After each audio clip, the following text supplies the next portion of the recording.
भारत में महिलाओं को कितनी इज्जत है। बंगाल में जहां महिलाओं को देवी का रूप माना जाता है, वहां एक महिला डॉक्टर के साथ जो हुआ वो सुनकर यू विल बी शॉक्ड। 36 घंटों के लिए लोगों की जान बचाने के बाद एज अ डॉक्टर आपको क्या रिवॉर्ड मिलता है? Rape, torture and murder. Yes, it was a murder, not a suicide, a murder. इस वीडियो पर कोई एड्स नहीं चलेंगे because we don't monetize tragedies.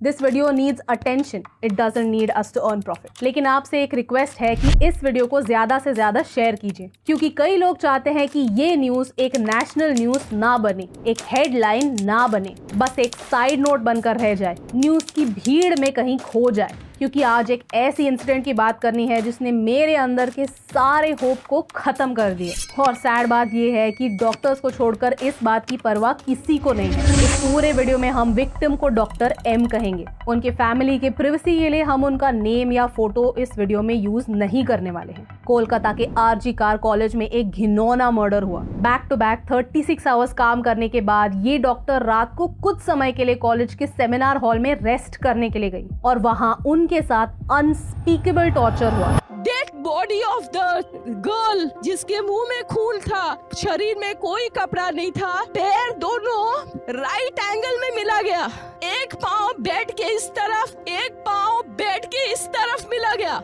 जब तक पेल्विक गर्डल नहीं टूटता है, इस तरह दो पाँव को नहीं चीरा जा सकता है। चश्मे को कूटा गया, जिसके वजह से आंखों से खून निकल गया। गले में गला दबाकर मारा गया। ये पूरा पोस्टमार्टम रिपोर्ट में वायरल हुआ है, आप लोग कृपया देखिए।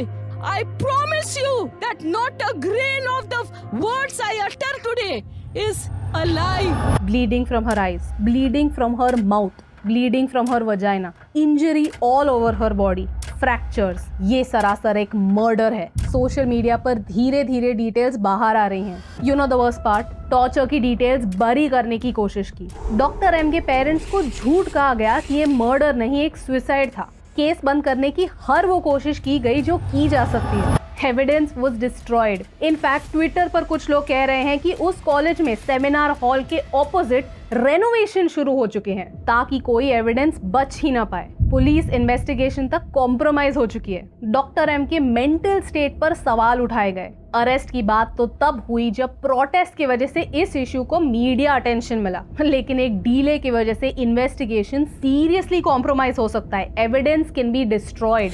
बंगाल सीएम ममता बनर्जी ने पुलिस को एक वार्निंग दी कि अगर संडे तक कुछ प्रोग्रेस नहीं हुआ तो केस सीबीआई को ट्रांसफर कर दी जाएगी। ऐसा माना जाता है कि सस्पेक्ट के पॉलिटिकल कनेक्शंस थे।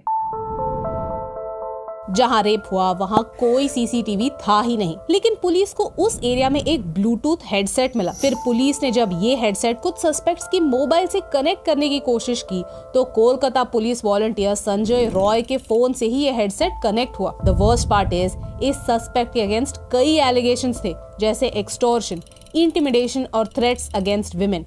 उसने 2022 में अपनी प्रेग्नेंट वाइफ पर भी असॉल्ट किया था और कुछ हफ्तों पहले एक फीमेल डॉक्टर के साथ छेड़खानी भी की थी। फिर भी वो इतनी रात गए कॉलेज में क्या कर रहा था? ये मर्डर कंप्लीटली प्रिवेंटेबल होता अगर कॉलेज और पुलिस दोनों बैकग्राउंड चेक करते, स्टूडेंट्स की लाइफ की थोड़ी कदर करते।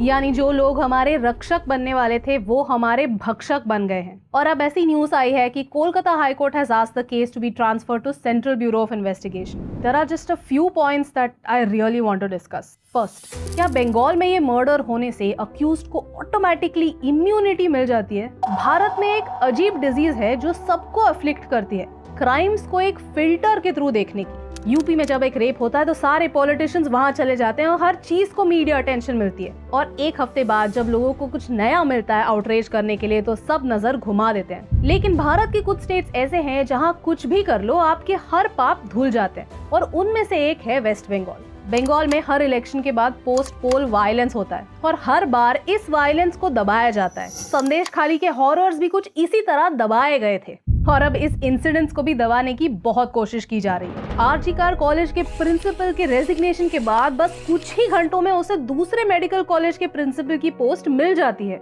What does that tell you? Bengal is that dumpster fire that will keep burning and you'll keep hearing cries of the innocent, but you'll ignore it because the color of the fire is not a color that you like. इस Twitter thread को पढ़िए। It tells you all about the court proceedings in Calcutta high court where the parents appealed कि हमारे बच्चे की investigation सही तरह से नहीं हो रही है and just read the observations the Calcutta high court had. I mean state खुद कहता है कि हमें तो कोई प्रॉब्लम लगा ही नहीं, हमें लगा कि फैमिली इन्वेस्टिगेशन से खुश होगी, और वहाँ कैलकाटा हाई कोर्ट खुद कहता है कि मुझे नहीं लगता इस सिचुएशन में खुश ये शब्द फिट होता है। And I can't believe this is an actual interaction. The second point is Bharat में पॉलिटिशियन और बाबू लोग अपने पोजीशन का कुछ ज्यादा ही प्राइड रखते हैं, और क्यों ना रखें, उनकी सारी गलतियां हर बार माफ होती है ना। अगर आपके पॉलिटिकल कनेक्शंस हैं तो आपको लॉ एंड ऑर्डर का कोई डर है ही नहीं। पुणे पोर्शे केस में यही तो हुआ था। पॉलिटिकल कनेक्शन होना या फिर किसी पॉलिटिकल पार्टी का मेंबर होना, यानी आपके सारे खून माफ, क्योंकि अगर आपने कुछ कर दिया तो पूरी सिस्टम आपको बचाने में लग जाती है। पुलिस आपके अगेंस्ट एविडेंस बरी कर देगी। इन्वेस्टिगेशन को पूरा करने के लिए सालों लग जाएंगे। कोर्ट में 50 सालों के लिए केस चलती रहेगी। अल्टीमेटली कुछ नहीं होगा और कुछ नहीं बदलेगा। And that's the real shame. At least social media की वजह से ये सारे केसेस बाहर तो आते हैं, लेकिन अल्टीमेटली वो भी भूले जाते हैं, क्योंकि इतने बड़े देश में हर दिन कुछ ना कुछ तो होता ही रहता है। लोग एक ट्रेजेडी से दूसरे ट्रेजेडी तक मूव ऑन कर जाते हैं। The people who have power should be fearful, they should be scared of the law, and they should be equal in front of the law. Until this happens, nothing is going to change. To all the politicians, to all the babus, and to everybody who has so much of pride because of their position, we know you all are frauds. We know that you are the reason behind our problems. Take your fake pride and literally stuff it somewhere, because we know that you don't deserve anything, because you are the reason why this society is so backward. Why? Because of corruption, we are so behind our peers and behind even smaller nations, and because of people like you, this society is trapped in one of the worst messes ever. You deserve nothing. If you use your political connections and your fake pride to just create this aura around you, you deserve nothing and we know it. और इसका एक example मैं आपको देती हूँ कि आज अगर आप किसी भी डॉक्टर या फिर किसी नर्स से बात करेंगे कि एक्चुअल हॉस्पिटल्स में वर्किंग कंडीशंस क्या होती हैं, तो आप समझ पाएंगे कि उनका दुख क्या है, उनके दर्द क्या है। And in spite of all of that वो आके लोगों को ट्रीट करते हैं। जरा पढ़िए कि हॉस्पिटल में फैसिलिटीज नहीं होते, डॉक्टर्स के लिए बेड्स नहीं होते, उन्हें 36 घंटों के लिए शिफ्ट लगानी पड़ती है, and in spite of that they still have to come out and heal patients. And thirdly, Bharat का एक प्रॉब्लम है और वो है सोशल कंडीशनिंग। हम अभी भी उस देश में रहते हैं जहाँ लोग सोचते हैं कि ताली एक हाथ से नहीं बजती। Even while creating content online I get disgusting comments about my appearance, और हर बार ऐसे कमेंट्स करने वाले लोग मर्द ही होते हैं। क्यों? हाँ, आपको मेरे डार्क सर्कल से कितना प्रॉब्लम क्यों है? हमारे लुक्स पे, हमारे थॉट्स पे, हमारे एग्जिस्टेंस पे विशेष टिप्पणी देने वाले लोग क्यों हैं? Anyone who thinks that we don't have an attitude problem towards women in India is just kidding themselves.